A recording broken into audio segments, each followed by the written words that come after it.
All right, here we go. We are going to talk about variance and standard deviation, which are ways to measure the spread of data. They're better ways in many respects than the range, which is the greatest data value minus the least, or the interquartile range, which, if you recall, is the third quartile minus the first quartile. This measures dispersion of scores, but a problem could be, or a problem is, that there's only two values used in the calculation. So it doesn't tell us very much about all the other values. So we need another way to describe a set of data, and that's where variance and standard deviation come in. Okay, so we need to understand from how these two are related and how we come up with them so we understand exactly what it is that they mean. So in order to do that, I want you to consider a set of n values, a data set of n values, x1, x2, x3, all the way to x sub n.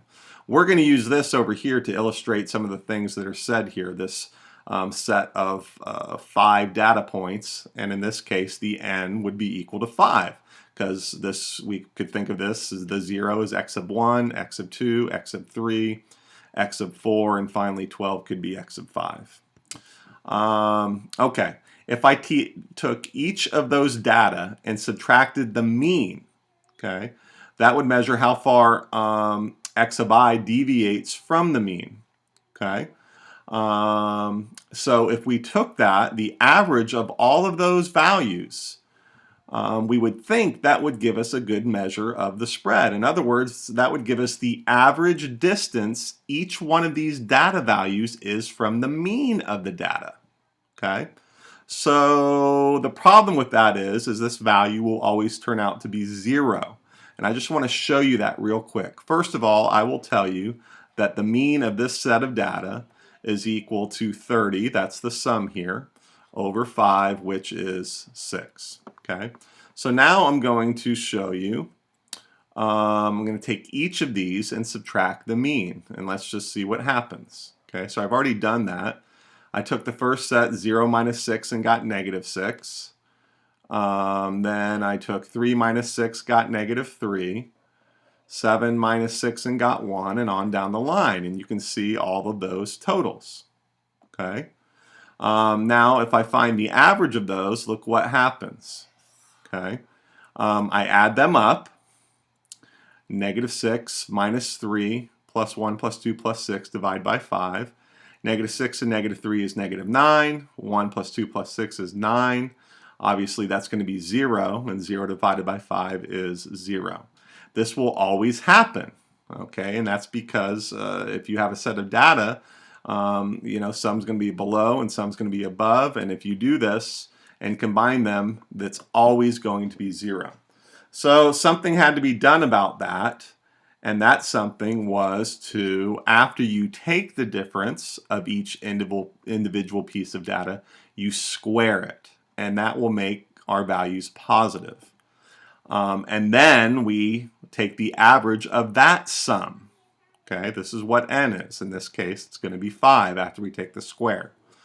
This is called the variance. The variance of the n data values is s sub n squared. That's our first symbol that we're going to use for it. And we'll get to that, another symbol, in just a bit. Okay, so let's just do that real quick. What is that going to look like? Well, I'm going to take each one of those values that I got, the difference between each data value and the mean, and I'm going to square it and take the sum of that. So negative 6 squared plus negative 3 squared plus 1 squared plus 2 squared plus 6 squared. And I'm going to divide that by 5. And I should put this out here. The variance is equal to, and you're wondering, well, why is it squared? Well, you'll see in just a second. I will tell you that that sums to 86, and if I divide that by 5, I get 17.2. So we would say that the variance of this data is 17.2. And if that's something that everyone uses, it's a point of reference to describe that set of data. Okay. The variance of this set of data is 17.2. Okay, so now, same formula as before, and let's just point out a couple things about this formula. That if I take each one and square it, it's also a measure of how far x deviates from the mean. However, the square ensures that each of these is positive. We talked about that. And it doesn't turn out to be 0. Now, if this is small, it'll indicate that most of the data values are close to x. That makes sense. If this sum and square is relatively small, we know most of the data values are close to x bar, I should say, which again is the mean. Okay, and dividing by n gives an indication of how far on average the data is from the mean. It gives an indication. It's not exactly the average because we saw that that turned out to be 0. But we run into trouble sometimes with this. And that is where standard deviation comes in. Good news. The standard deviation is S sub n. Remember how S sub n squared equals this? Well, if I take the square root of both sides, that's how I get the standard deviation. And this is the queen mother of measures of spread. The standard deviation is. Okay. So why do we need standard deviation? Why isn't variance good enough? Well, we take the square root and that's used to correct units. For example, if our data is about a weight of a student in kilograms, if we square it, all of a sudden our units are kilograms squared, which doesn't make any sense. So we take care of that by taking the square root and we're back into kilograms. And for that reason, we can say that the standard deviation is a non-resistant measure of spread, which it says right here. And because it depends on the mean, and we take that difference from the mean and we square it. Generally, it's only a useful measure if the distribution is approximately symmetrical. It's normally distributed. We'll talk a lot more about that later. Okay. So for our little set of data here, if I wanted to find the standard deviation, I would just take the square root of the variance, and that turns out to be 4.14729, and to 3 significant figures, that's approximately 4.15. So we have the standard deviation of this set of data is about 4.15.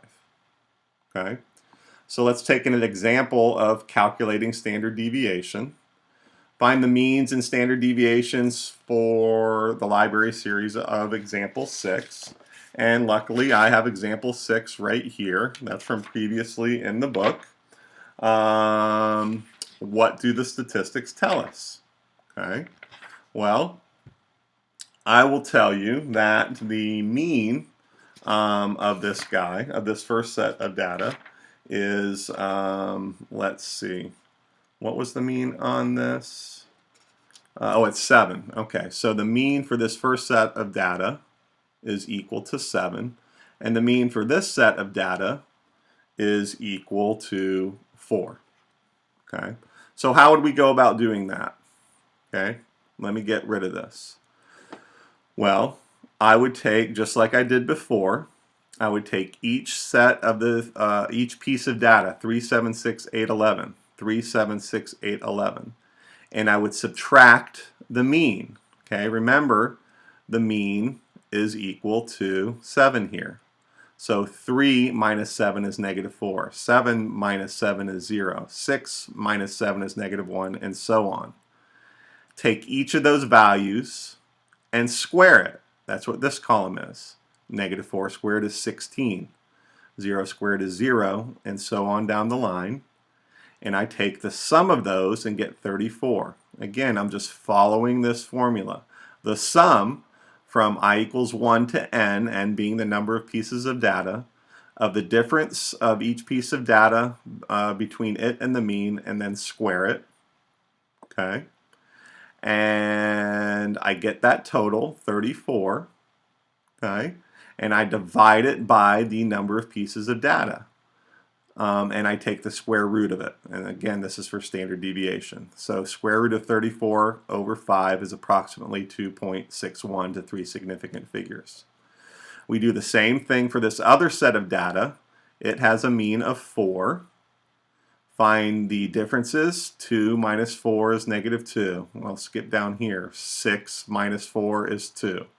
We square these values. That's what all of these are. Add them. Divide by the number of data values, which is 5, and take the square root of it, and we get 1.41. So what does that tell us about the data? Well, the second survey shows that the number of dissatisfied borrowers has almost halved, and there is less variability in the number of dissatisfied values. That's the important part. There's less variability. In other words, with the smaller the standard deviation, the less the data varies from the mean. All of the data in this survey is closer to the mean than all of the data in this survey. Okay, that's it. That's part 1. We'll see you in part 2.